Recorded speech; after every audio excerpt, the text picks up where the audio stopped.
لو انت واحد عندك مشكلة ان انت بدأت تتعلم بلندر وعندك معلومات في بلندر، ولكن لما تيجي تبدأ مشروع لوحدك ما بتعرفش تبدأه، فالفيديو ده معمول ليك وهنبدأ نمشي خطوة بخطوة. فيلا بينا. دلوقتي انا عندي الصورة اللي انت شايفها دي للحاجة اللي انا عايز اعملها 3 دي موديلنج. ده زرعة احنا عايزين نعملها 3 دي موديلنج، ولكن لسبب ما انت مش عارف تبدأ منين، وبتوصل لمرحلة ان انت مخك واقف خالص مش عارف تبدأ، وبتقفل البروجكت وبتحبط، وعادة ممكن ما تتعلمش المجال ده تاني. هنستخدم الاي اي دلوقتي وهنروح للتشات جي بي تي اللي هو حبيبنا كلنا، حبيب الملايين.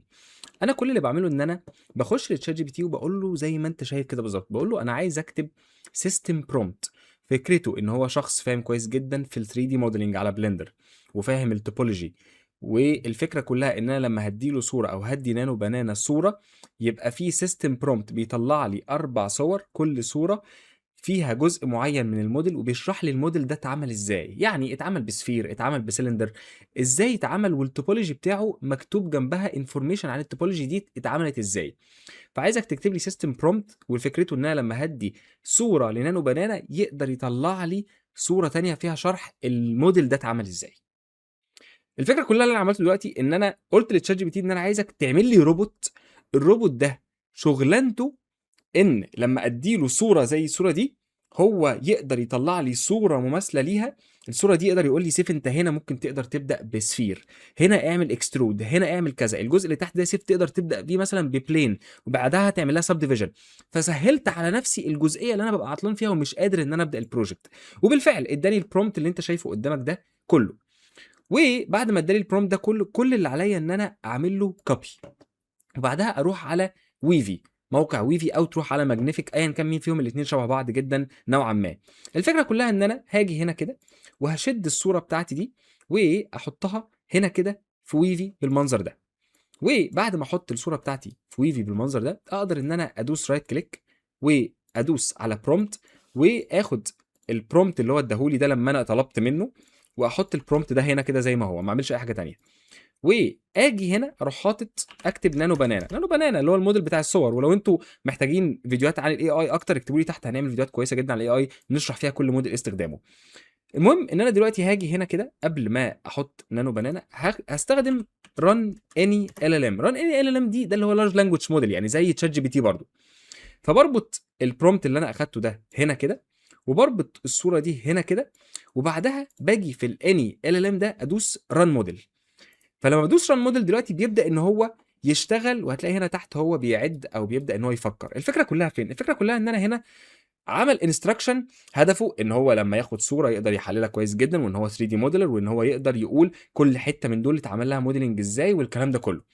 فاللي هو هيحصل إن هو دلوقتي قاعد عمال يحلل الصورة دي، لأن أنا حطيت له الصورة بناءً على الprompt ده، لأن أنا اديته الprompt اللي إحنا عملناه بChat GPT، وقاعد دلوقتي هو بيفكر عشان يكتب الprompt. هيروح مديني prompt محترم هنا كده، وبعدها هيروح جاي هاقدر إن أنا أربط الtext ده هنا، وبعدها هاروح جاي هنا كده أربط الصورة دي هنا، وبعدها في نانو بنانا نروح جايين ندوس هنا كده، ونروح دايسين run selected.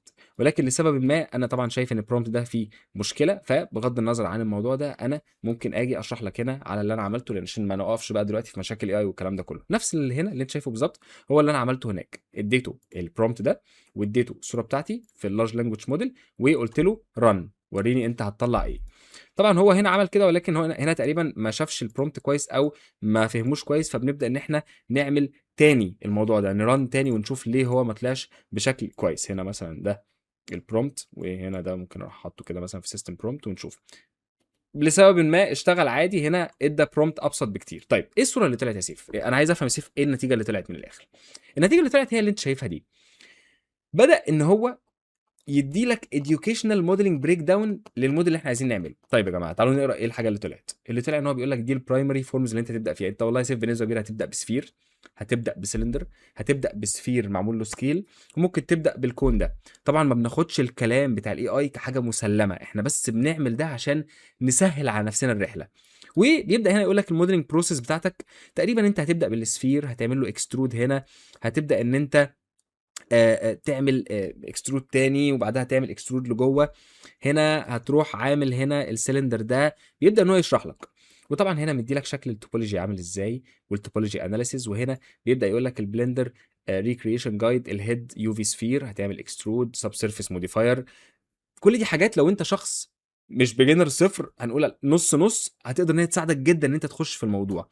وخليني اوري لك النتائج اللي كانت طلعت معايا لما انا عملت الموضوع ده. هتلاقي ان النتائج اللي طلعت معايا هي زي ما انت شايف كده، ان هو هنا بدأ يشرح لي كل حاجه بالملي. اليو في سفير هنعمل اكسترود، بعدها هنعمل انست للحته اللي هي اللي جوه دي. خليني اعمل لك زوم هنا للحته اللي هي جوه هنا دي عشان نعمل كده، وبعدها هنبدأ الحتت اللي تحت. لذيذ جدا فكره ان هو شرح لي الستيم اللي تحت ده، او اللي هي الليفز اللي تحت دي بتعمل ازاي، ان هي كيوب وفيها لوب كاتس معمول لها حركه كده بعدها سب ديفيجن. فده الفكره كلها. فتعالى دلوقتي انا كسيف بقى عندي قدره ان انا يا جماعه انا قادر ان انا ابدا، انا هسمع كلام الراجل ده ويلا نبدا نخش على البلندر ونشوف هل الكلام ده فعلا هيفيدنا ولا لا. قبل ما نعمل كده انا هعمل داونلود للصوره دي عشان اقدر ان انا استخدمها وانا قاعد شغال، ونروح لبلندر ونشوف هنستخدم الحاجات دي ازاي. يلا بينا. مبدئيا كده انا هاجي في بلندر، انا بستخدم 5.1. هنيجي هنا كده نمسح كل حاجه، هنبص من الفرونت كده وشيفت ايه ايمج از ريفرنس، ونحط الريفرنس بتاعنا كده. هتلاقي هنا الريفرنس دي، الصور دي هبقى موفرها لك تحت في جوجل درايف عشان تنزلها. هتلاقي ان انت الصوره دي عندك. انا هدوس على الصوره دي كده وهطلع الصوره دي لفوق كده عشان تبقى فوق الايه الجراوند، وارجعها لورا شويه عشان اقدر بس ان انا وانا قاعد شغال قدام ما تضايقنيش. طيب تعالى بقى نحط دلوقتي شيفت ايه ريفرنس، وناخد الريفرنس بتاعنا ده هنا كده برضو، او هنا كده مثلا فوق عشان ابقى بذاكر منه او ابقى شايفه قدامي مش اكتر، ونرجعه برضو جي اكس كده لورا. طيب والله هو هنا قال لي ان انا هبدا بيو في سفير، او مثلا انا هبدا بسكوير واعمل لها سب ديفيجن. وتعالى نبدا نشوف كده. لو انا دوست دلوقتي شيفت ايه ورحت حاطط كيوب كده زي ما انت شايف، وعملت له كنترول 2 سب ديفيجن وطلعته لفوق كده، ورحت مصغر الكيوب ده شويه عشان يبقى مماثل للحجم بتاع الموديل بتاعي، وحركته كده. طبعا هو هنا احنا متعودين احنا بنعمل ابلاي سكيل عشان البيفل والسب ديفيجن والكلام ده كله. فكنترول ايه ابلاي سكيل. دلوقتي انا وصلت للحته دي كده، حلو جدا. هنا اعمل ايه؟ والله انا هنا انا مش عارف. انا هنا بيقول لي ان انا اعمل اكسترود للفرونت فيسز. نعمل اكسترود، تعال نجرب نعمل اكسترود نسمع كلامه. فانا قبل ما اعمل اكسترود، طبعا لو انا جيت في الايديت مود عشان اعمل اكسترود مش هعرف، لازم اعمل ابلاي للسب ديفيجن ده. فهاجي هنا كده في الموديفاير، هنا في السهم ده، احنا طبعا عندنا هنا الموديفاير اللي هو السب ديفيجن، هندوس على ابلاي. بعد ما انا دوست ابلاي كده بقى عندي الموديل بالتوبولوجي بتاعه، اقدر ان انا امسك الفيسز دي واعمل اللي انا عايزه فيها. فدلوقتي لو انا مسكت الفيسز دي مثلا، تمام، دول اللي ممسوكين، عايز امسك اللي تحت دي كمان بالمنظر ده كده. ولو انا عملت اكسترود دلوقتي كده، حلو، وبعدها رحت عامل كنترول 2، هتلاقي ان انت هنا الموضوع بقى ده مش بق، هتحس ان هو عامل كده.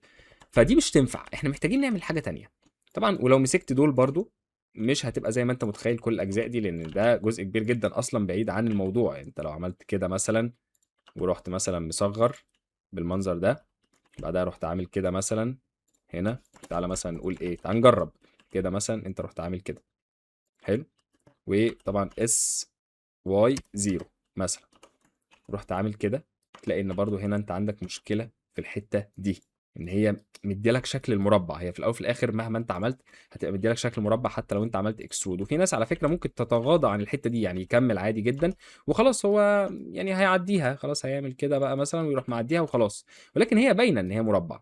فاحنا مش عايزين كده. فتعالى نعمل كنترول زد ونفهم ازاي نعمل حاجه زي دي. مبدئيا انا هاجي هنا كده وهروح ماسك دول، واروح عامل رايت كليك سيركل.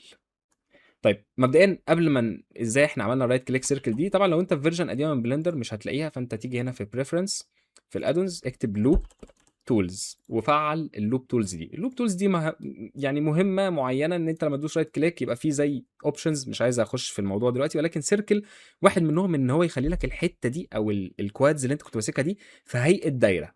طبعا الدايره دي بايظه خالص، فمن غير ما تدوس في اي حته هتلاقي تحت في تاب كده ظهرت لك. لما تدوس على سيركل وبعدها تيجي هنا كده في الانجل ده وتلف الانجل، لو بصينا من قدام هنا كده تقدر ان انت تظبط الانجل بالظبط عشان ما تبقاش بايظه. وطبعا فلاتن دي لو مقفوله عايزك تتاكد ان هي لو انت فتحتها هتعمل لك الحاجه تفردها كده، فيفضل ان انت تقفلها عشان يبقى الكيرف بتاع الدايره بتاعك يفضل موجود زي ما هو. فكده احنا دلوقتي عملنا دايرتنا، نقدر ان احنا نروح ماسكين الدايره دي مثلا ونحركها كده، بعدها نيجي هنا كده اكسترود مثلا واس واي 0، ونعمل سكيل كده مثلا بالمنظر اللي انت شايفه ده كده مثلا، وبعدها اكسترود تاني وسكيل، بعدها اكسترود تاني هنا كده وسكيل مثلا هنا في الحته اللي في الاول دي، هنا سكيل، بعدها اكسترود بالمنظر ده كده مثلا، ممكن كنترول ار وكده.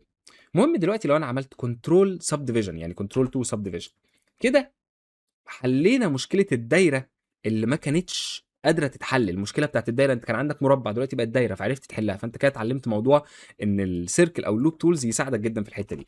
طيب بالنسبه للفتحه اللي هي اللي في البق كده، احنا عملنا سمعنا كلامه على فكره وتمام. الفتحه دي هو كاتب ايه؟ كاتب انست فور سناوت. سناوت دي اللي هي البق ده، يعني ان احنا هنعمل انست هنا. فوالله تمام، لو انا جيت دلوقتي ورحت ماسك دول وهعمل زي ما الراجل ده بيقول لي، انا هعمل انست كده اي اوبريشن اي انست، وبعدها رحت عامل اكسترود لجوه خالص كده، ورحت مثلا سايب كده. ايه ده؟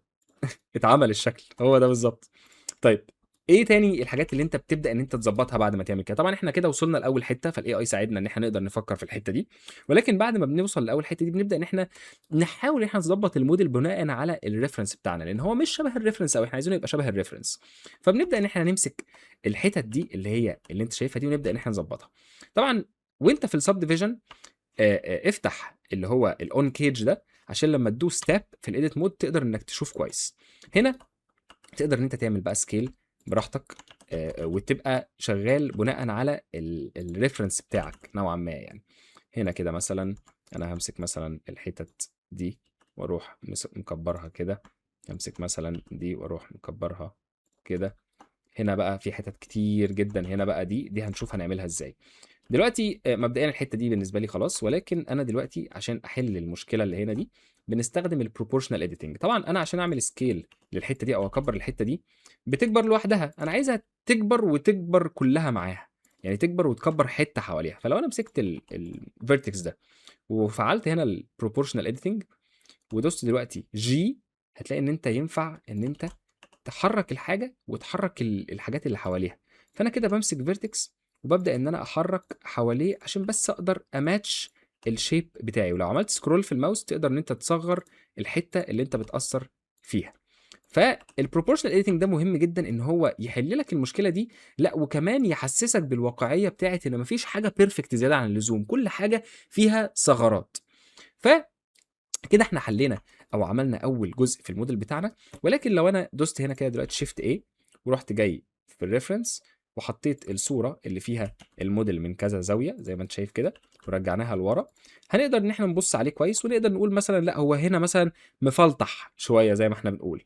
فمفلطح دي معناها ان انا هاجي هنا كده ونقفل الاون كيج عشان نشوف كويس، ومحتاجين ان احنا نحط في الحته دي لوب، كنترول ار كده ودوسنا لوب، وبعدها نعمل كنترول بيفل كده عشان بس نفلطحها سنه مش اكتر. حلو. طبعا الحته اللي جوه دي بقى بالاضاءه هتبان ان هي سودة كده بالمنظر ده، ولكن احنا كده نقدر نقول ان احنا عملنا الشكل بتاعنا. ولما تبص عليه كده تمام، هو ده الشكل بتاعنا، هو ده ده المنظر بتاعنا عادي جدا. طيب تعالى دلوقتي نبدا ان احنا نخش في الجزئيه اللي بعدها، وهي الحتت اللي تحت دي. طبعا مش عايز اخش في تفاصيل العين دلوقتي، الحاجات دي هنعملها، ولكن عايز ابدا بس اعمل البيزك شيب بتاعي. طيب ايه الحتت اللي تحت؟ والله هو هنا يا سيف كاتب لي مثلا ان ده عباره عن بنت سلندر، يعني سلندر وانا كسره كده. طيب تعال نشوف ازاي نعمل السلندر المكسور ده. لو دوست هنا كده شيفت ايه وسمعت كلام الراجل ده ورحت حاطط سلندر، والسلندر ده رحت انا مصغره كده وجبته هنا كده تمام، ورحت عامل له سكيل بالمنظر ده كده من تحت كده لحد فوق. حلو. طبعا هنا عشان انا عملت له سكيل هعمل له ابلاي سكيل زي ما احنا متعودين. بعدها رحت انا حاطط كده لوب كات زي ما هو هنا حاطط لوب كات، هو هنا حاطط لوب كات اهو، لوب كات اهو، لوب كات اهو، حاطط كذا لوب كات. فهاجي هنا كده واروح مبدئيا جايب ده على اليمين كده شويه ونصغره بس الاول، شيفت اس كده تمام، ونيجي نمسك الحته دي ونجيبها هنا كده، ونمسك الحته دي كده نجيبها هنا وهنا، نحرك نقفل بس البروبورشنال اديتنج، نحرك دي كده وده نحركه كده، وندوس مثلا كنترول 2. طبعا لما دوسنا كنترول 2 في حاجه حصلت اللي هي المعروفه جدا للسلندر بسبب الجزء اللي هنا ده، فدي ليها كذا حل. يا اما تمسك الجزء اللي تحت ده، الفيس اللي تحت دي والفيس اللي فوق، وتدوس كنترول بي وبعدها تعمل سكرول كده في الماوس عشان تعمل سبديفيجن، يا اما تشيلهم اصلا، ولكن انا هسيبهم. فانت كده تبقى عملت الجزئيه اللي انت كنت عايز ان انت تعملها. طبعا انا بقى في شويه حاجات كده ايه، ده اصلا ممكن اشيله، يعني انا حاسس ان ده ممكن يتشال، اللوب ده كنترول، وانا في الادج كده كنترول اكس، ممكن اشيله عادي جدا، وامسك ده كده واروح مرجعه كده بالمنظر ده كده. ممكن نصغر الحته دي اللي فوق، ممكن نصغر الحته دي اللي تحت. حلو. ونجيب ده يمين شويه بالمنظر ده كده. حلو، حلو جدا. فكده احنا عملنا الايه، الستيم بتاعنا. طيب تعالى نعمل الجزء اللي هنا ده. ايه الجزء اللي هنا ده؟ والله سيف ده برضو شكله سلندر. شيفت ايه سلندر، صغر السلندر ده كده على الاخر، وطلع السلندر ده فوق. وبعدها تعالى نيجي هنا كده مثلا نعمل روتيت زي الباشا ده كده، نعمل سكيل في اتجاه الزد، وسكيل شيفت زد عشان بس نعمل سكيل في الاتجاه بتاعه هنا كده. وبعدها نعمل ابلاي سكيل مبدئيا، ونقدر ان احنا نمسك ده نطلعه لفوق، وبعدها كنترول بيفل بالمنظر ده كده. حلو. فلما تيجي دلوقتي تعمل كنترول 2 ورايت كليك شيد سموز، وتمسك الحته اللي فوق دي تعمل لها كنترول بيفل، وبعدها تطلعها فوق عشان ما تبقاش باينه، هتلاقي ان انت ايه عملت الشكل بتاعك ده. طبعا هتلاقي هنا في حته كده باينه، ده بسبب التوبولوجي. لو انا جبت ده على جنب، ده بسبب التوبولوجي، عشان انت هنا عندك فيس فيها فيرتسيس كتير، فده انجون. ف يعني بدون دخول في تفاصيل عشان لو انت لسه بيجنر ما تتعقدش، اكس فيسز، وبعدها امسك دول تاني كنترول اف جريد فيل. حلو، هتلاقي المشكله اتحلت. طيب نيجي هنا كده دلوقتي، احنا كده الشكل بتاعنا بدأ يقول، احنا كده اهو بدأنا. متبقي حاجه واحده بس وبعدها نخش في التفاصيل، وهي الليفز اللي هنا دي. طب يا سيف الليفز دي معموله ازاي؟ والله تعالى نبص هنا كده. هو والله هو بيقول لي دي كيوب، وفي 2 لوب كات، واحد اهو والتاني، وطالعين كده لفوق. طيب تعال شيفت ايه كيوب، تعالى نعمل له سكيل كده بالمنظر ده، وسكيل في اتجاه الاكس، وسكيل في اتجاه الواي، سكيل في اتجاه الاكس كده، ونجيب ده قدام كده، ونبدأ نعمل زي ما الراجل ده بيقول. انا هعمل سكيل كده اكتر، تمام. وتعالى كده نطلع ده لفوق عشان بعد كده ايه نبقى ننزل يعني على الجراوند، مش مشكلة. مبدئيا انا هحط لوب كات هنا ولوب كات هنا، ونعمل زي ما الراجل ده بيقول. الراجل ده مطلع واحدة لفوق وبعدها واحدة لتحت كده، فنمسك دي كده نطلعها لفوق، ونمسك دي نطلعها كده برضو. وبعدها الراجل ده لو جيت تبص هنا كده، ماسك الاتنين دول وعامل لهم سكيل هنا وورا برضو سكيل عشان تبان ان هي زي ليف. فانا همسك ده وده، نعمل سكيل في اتجاه الواي او في اتجاه الاكس اقصد، سوري. بعدها هنا نمسك الاتنين دول برضو، ودول سكيل في اتجاه الاكس دول كده، وننزل دي كده وننزل دي كده. وبعدها عمل سب ديفيجن. فلو انا عملت سب ديفيجن دلوقتي ورايت كليك شيد سموز، حلو، احنا كده بنتكلم، احنا كده قريبين لشكل الليف. طيب حلو جدا. نعمل الجزئيه اللي هي اللي في النص دي ازاي؟ لو انا حطيت لوب كات كده بالمنظر ده، وجيت ان انا انزل ده لتحت، هل هيظهر اي حاجه؟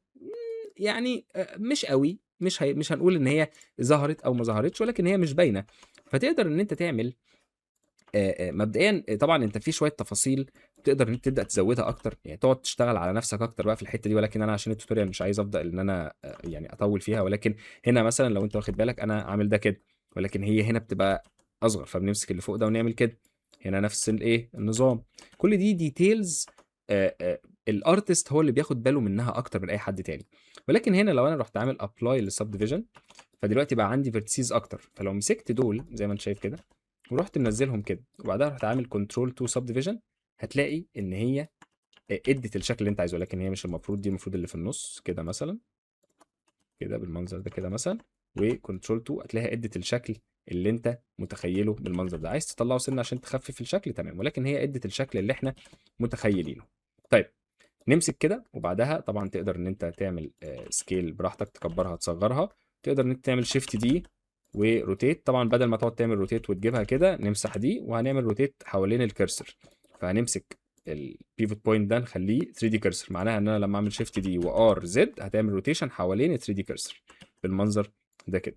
شيفت دي ار كده، شيفت دي ار كده بالمنظر ده. وكلهم نمسكهم كده ونقربهم نقفل ده، نقربهم من الباشا ده اللي هو ال 3 دي كرسر، فجي اكس وجي واي هنا، ودي جي اكس ودي جي واي بالمنظر ده كده. فتلاقي ان انت بقى عندك الايه، الجزئيه دي. حلو جدا.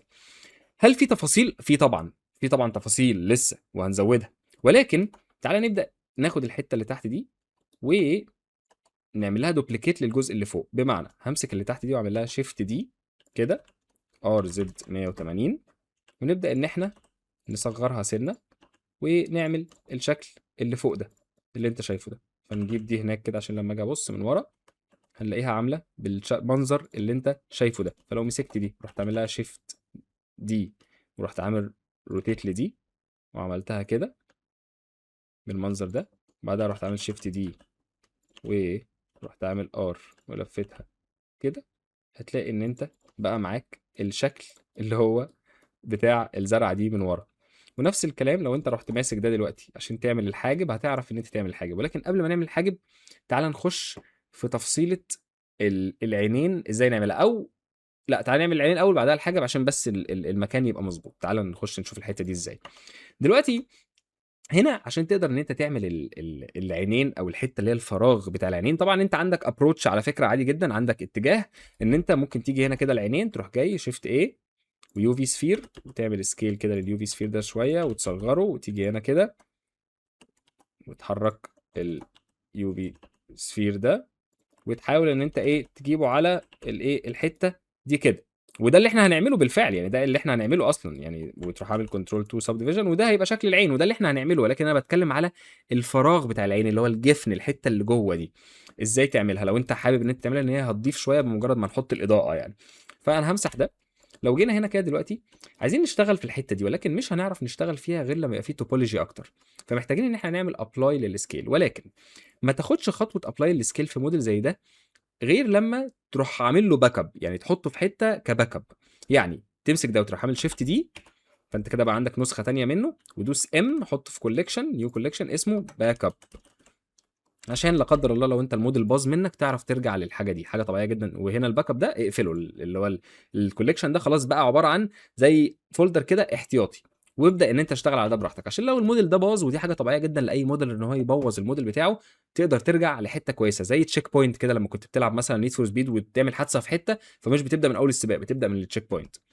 فهنا هنروح عاملين ابلاي للسب ديفيجن، ونقدر دلوقتي ان احنا، او انا عايز قبل ما اعمل ابلاي للسب ديفيجن ده انا عايزه يبقى واحد بس عشان اقدر ان انا اشتغل على الحته دي وبعدها اعمل السب ديفيجن اللي انا عايزه. هنجرب يعني.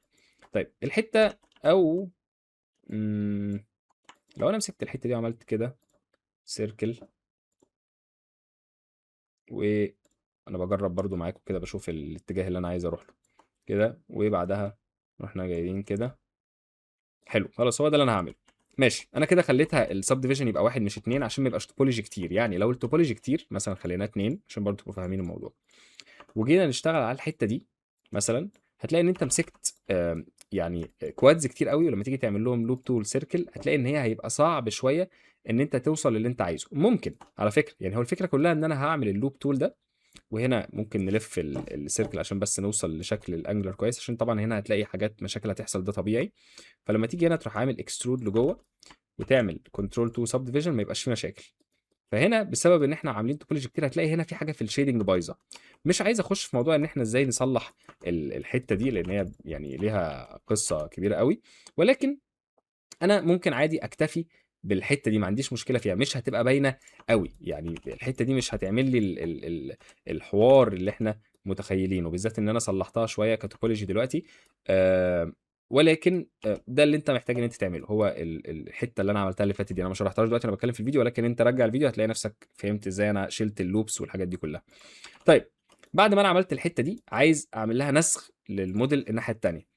فتقدر ان انت دلوقتي تروح ماسك الموديل بتاعك ده كده كله وتروح دايس هنا في المش، هتلاقي حاجه اسمها سيمترايز. هنعمل سيمترايز في اتجاه الاكس، فمن البوزيتيف اكس للنيجاتيف اكس. هنا هو عامل العكس من النيجاتيف للبوزيتيف، هنعمل من البوزيتيف للنيجاتيف. هتلاقيه حط تلقائي الايه العين دي هنا بدل ما نعيد نفس الشغل تاني.